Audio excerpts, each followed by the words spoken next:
আসসালামু আলাইকুম বন্ধুরা, কেমন আছেন সবাই? আরও একটি নতুন পিঠা রেসিপি নিয়ে হাজির হয়ে গেছি। দুধরাজ পিঠা। পিঠার নাম শুনলে কিন্তু মনে হয় রাজকীয় স্বাদের একটা পিঠা।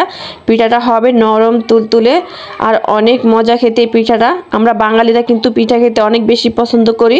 সামনে কিন্তু শীত চলে আসতেছে। আপনারা চাইলে কিন্তু এই শীতে এইরকম একটা মজার পিঠা তৈরি করে নিতে পারেন আর বাসার সবাইকে চমকে দিতে পারেন।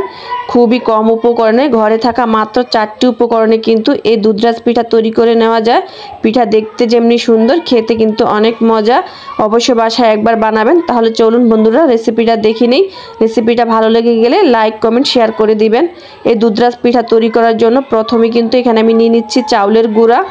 আমি আজকে শুকনা চাউলের গুঁড়া দিয়ে এই দুধরাজ পিঠা তৈরি করব। আপনারা চাইলে কিন্তু ভিজা চাউলের গুঁড়া নিতে পারেন। এখানে আমি 2 কাপ চাউলের গুঁড়া নিয়েছি। স্বাদ অনুযায়ী দিয়ে দিচ্ছি লবণ।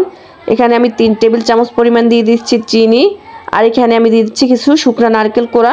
আমি এই নারকেল কোড়াটা হালকা তাওয়ায় তেলে নিয়েছি, তাই এরকম লাল দেখা যাচ্ছে। এখন সবগুলো উপকরণ একসাথে আমি মিশিয়ে নিয়েছি। আর এখানে নিয়েছি নর্মাল দুধ। এখানে আমি হাফ কাপ দুধ নিয়েছি আর দুধটা আমি অল্প অল্প করে দিয়ে তারপরে চাউল গুঁড়াটা মেখে নেব। আপনারা দেখে নিশ্চয়ই বুঝতে পারছেন আমি কিভাবে কাজটা করে নিচ্ছি। একেবারে দুধটা ঢেলে না দিয়ে অল্প অল্প দুধ দিতে থাকবো আর চালের আটাটা মাখতে থাকবো। এইভাবে চালের আটা মাখলে কিন্তু পিঠার যে মিশ্রণটা সেটা খুব ভালো হয়। এই যে দেখুন আমি অল্প অল্প দিচ্ছি আর কিন্তু মেখে নিচ্ছি। এখানে আমার হাফ কাপের চাইতে আর একটু বেশি পরিমাণে দুধ লেগেছে, আপনাদের কিন্তু কম বেশি লাগতে পারে। দেখুন মুঠো করলে একটা দলা পেকে যাচ্ছে, আবার চাপ দিলে কিন্তু ঝুরঝুরে হয়ে যাচ্ছে। এখানে আমি একটা বোল নিয়েছি, তার মাঝে একটা চালুন নিয়ে নিয়েছি। আমরা এই চালনি দিয়ে এখন এই মিশ্রণটাকে চেলে নেব। আমরা ভাপা পিঠা তৈরি করার জন্য যেভাবে কিন্তু আটাটা তৈরি করি ঠিক ওইভাবে কিন্তু এই পিঠার আটাটাও তৈরি করে নিতে হবে। এই যে দেখুন আমি কিন্তু চেলে নিয়েছি। এভাবে করে আমি সবগুলো চালের গুঁড়া চেলে নেব।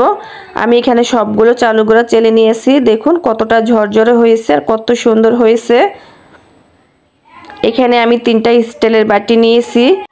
এই বাটিগুলোতে আমি একটু ঘি ব্রাশ করে দিয়েছি, এতে করে আমাদের পিঠাটা মোল্ড আউট করতে সুবিধা হবে। এখন এখানে আমি পরিমাণ মতো চাউলের গুঁড়া দিয়ে দিচ্ছি, দিয়ে আলতো হাতে একটু চেপে চেপে দিচ্ছি। অতিরিক্ত চাপ দেওয়া যাবে না, তাহলে পিঠাটা ভেতর থেকে কাঁচা থেকে যাবে, সেদ্ধ হতে চাইবে না। বন্ধুরা আমি কিন্তু এই পিঠা তৈরি করার জন্য স্টিলের বাটি ব্যবহার করেছি। আপনারা চাইলে কিন্তু এখানে কাচের বাটি ব্যবহার করতে পারেন। এখানে কিন্তু আমার একটা পিঠা তৈরি করা হয়ে গেছে। আমি আরও একটা পিঠা তৈরি করে নিচ্ছি। আর এইভাবে করে কিন্তু আমি সবগুলো পিঠা তৈরি করে নেব। দেখুন বন্ধুরা এখানে আমি পিঠাগুলো তৈরি করে নিয়েছি। এখন এগুলো ভাপ দিতে চলে যাব। আমি চুলায় একটা হাঁড়িতে পানি বসিয়ে দিয়েছি, তার উপর একটা চালুন বসিয়ে দিয়েছি এরকম স্টিলের। এখন আমি বাটিগুলো বসিয়ে দিচ্ছি। এই পিঠার উপরে যাতে কোনো রকমের পানি না পড়ে তার জন্য আমি এখানে একটা সাদা পাতলা সুতি কাপড় দিয়ে ঢেকে দিচ্ছি।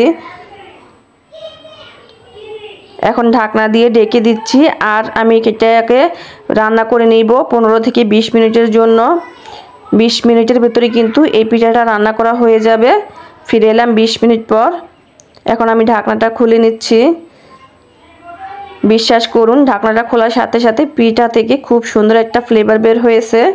আমি কিন্তু চেক করে নিয়েছি আমার পিঠাগুলো খুব সুন্দর সেদ্ধ হয়েছে। এখন আমি পিঠাগুলো তুলে নিচ্ছি। পিঠাগুলো ঠান্ডা হতে থাক। আর এখানে কিন্তু আমরা যে উপরের লেয়ারটা আছে সেটা তৈরি করে নেব। এর জন্য আমি এখানে নিয়েছি 2 কাপ লিকুইড দুধ আর দিয়ে দিচ্ছি 1/3 কাপ কর্নফ্লাওয়ার। আমি কিন্তু চুলাটা এখনও জ্বালাইনি। আমি দুধ আর কর্নফ্লাওয়ার খুব ভালো করে নেড়েচেড়ে মিশিয়ে নিচ্ছি। এখন আমি এর মাঝে দিয়ে দিব গুড়ের রস। এই গুড়ের রসটা আমি আগে থেকে জাল দিয়ে নিয়েছি। এখানে আমি 1 কাপ গুড় হাফ কাপ পানি দিয়ে খুব ভালো করে জাল দিয়ে বলক তুলে নিয়েছি। এখন সেটাকে ঠান্ডা করে আমি একটা চালনি দিয়ে ছেঁকে দিয়ে দিচ্ছি। এখন আমি গুড়টাকে দুধের সাথে খুব ভালো করে নেড়ে চেড়ে মিশিয়ে নিব। বন্ধুরা এই উপরের লেয়ারটা অবশ্যই গুড় দিয়ে করার চেষ্টা করবেন, এতে করে কিন্তু পিঠাটা খেতে বেশি মজা লাগে আর খুব সুন্দর একটা ফ্লেভারও পাওয়া যায়। এখন আমি চুলার আঁচটা ধরিয়ে দিয়েছি আর অনবরত নেড়ে চেড়ে কিন্তু আমি এই মিশ্রণটাকে রান্না করে নেব। এটা কোনোভাবেই কিন্তু নাড়াচাড়া বন্ধ করা যাবে না, তাহলে তলানিতে ধরে যাবে আর জমাট বেঁধে যাবে। এই যে দেখুন এখানে কিন্তু আমার মিশ্রণটা হয়ে এসেছে। যখন দেখবেন এরকম বড় বড় বুদবুদ উঠতে শুরু করেছে, তার মানে আমাদের মিশ্রণটা খুব সুন্দর করে রান্না হয়ে গেছে। এখন আমি চুলা থেকে নামিয়ে নিচ্ছি। এটাকে কিন্তু গরম গরমই কিন্তু আপনাকে পিঠার উপর দিতে হবে। এই যে দেখুন মিশ্রণটা কতটা ঘন হয়েছে, এটা কিন্তু এর চাইতে আর বেশি ঘন করা যাবে না। এখন পিঠার উপরে আমি কিন্তু গরম গরম অবস্থায় এই মিশ্রণটা দিয়ে দিচ্ছি।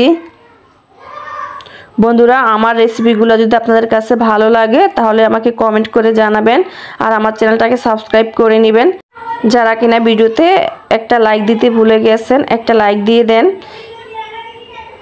এই যে দেখুন আমি কিন্তু এখানে পিঠার উপরে মিশ্রণটা খুব সুন্দর করে বসিয়ে দিয়েছি। এখন আমি হাত দিয়ে একটু টেপ করে দিচ্ছি যাতে উপরটা সমান হয়। এখন এর পিঠার বাটিটা আমি এইভাবেই রেখে দিব 15 থেকে 20 মিনিটের মতো। এর মধ্যে কিন্তু দেখবেন উপরটা খুব সুন্দর করে সেট হয়ে যাবে। ফিরে এলাম 20 মিনিট পর, আমার পিঠাটা খুব সুন্দর করে সেট হয়ে গেছে। এখন আমি পিঠাটা নিয়ে আলতো হাতে এরকম করে ঘুরিয়ে ঘুরিয়ে ছাড়িয়ে নিচ্ছি। এতে করে দেখা গেছে খুব সুন্দর করে পিঠাটা মোল্ড আউট হয়ে যাবে। যেহেতু আমরা কিন্তু বাটিতে ঘি ব্রাশ করে নিয়েছি, এতে করে আমার পিঠাটা খুব সুন্দর করে মোল্ড আউট হয়ে যায়। বাস তৈরি হয়ে গেল রাজকীয় স্বাদের দুধরাজ পিঠা। তাও শুধুমাত্র 4টা উপকরণ দিয়ে কিন্তু এই দুধরাজ পিঠাটা তৈরি করে নেওয়া যায়। আর দেখুন পিঠাটা দেখতে কত সুন্দর হয়েছে, আর উপরের লেয়ারটা হবে একদম সফট নরম তুলতুলে। বন্ধুরা, এই পিঠাটা খেতে অনেক মজা। আমরা কিন্তু অনেকে এই পিঠাটা খাইনি, আপনারা বাসায় অবশ্যই তৈরি করে খাবেন, তাহলেই বুঝতে পারবেন এই দুধরাজ পিঠাটা খেতে কত মজা হয়। আমি আপনাদেরকে একটা পিঠা কেটেও দেখাচ্ছি, এটা কতটা সফট হবে এই পিঠাটা। বন্ধুরা, রেসিপিটা যদি ভালো লাগে লাইক কমেন্ট শেয়ার করবেন, আর এরকম নিত্য নতুন ভিডিও পাওয়ার জন্য আমার চ্যানেলটাকে সাবস্ক্রাইব করে রাখবেন। দেখুন বন্ধুরা, এটা কতটা সফট হয়েছে, দেখতে কত সুন্দর হয়েছে। তো আজকের মতো এখানে বিদায় নিচ্ছি। সবাই ভালো থাকবেন। আল্লাহ হাফেজ।